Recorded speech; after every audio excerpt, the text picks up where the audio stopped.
Ever wished you could send data between apps without manually typing a thing? In this video, you'll learn exactly how to set up and send data using Zapier webhooks step by step, so you can automate tasks effortlessly in 2025 and beyond. Let's get straight into it. Start by heading over to the Zapier website. If you're not already logged in, click the Login button in the top right. Logging in with your Google account is the fastest way to get inside and start building. Once you're on your Zapier dashboard, look for the Create button. This opens the workspace where all your automations, or zaps, live. From there, navigate to the Zap section and begin by selecting your trigger. The trigger is the event that sets everything in motion. Search for and select Webhooks by Zapier as your trigger app. Now choose the event called Catch Hook.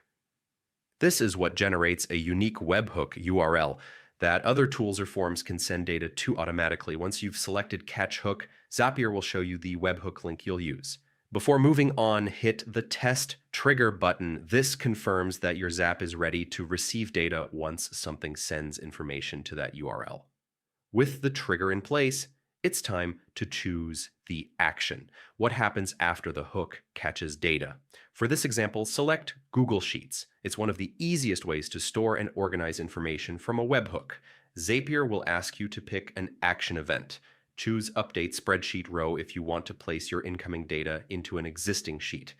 This tells the Zap which spreadsheet and which row to update when information arrives. Next, you'll be prompted to log into your Google account so Zapier can connect and get permission to access your files. Make sure access is granted. This step ensures the data can move between platforms without errors. Once everything's connected, test the action just like you tested the trigger.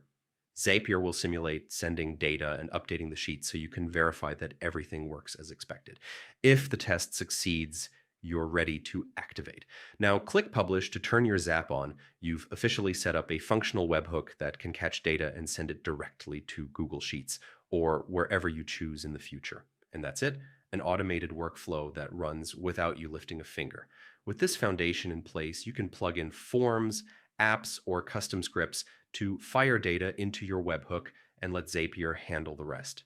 If you found this helpful and want more automation guides like this, stick around. There's plenty more you can build once you master webhooks. Thanks for watching, and happy automating.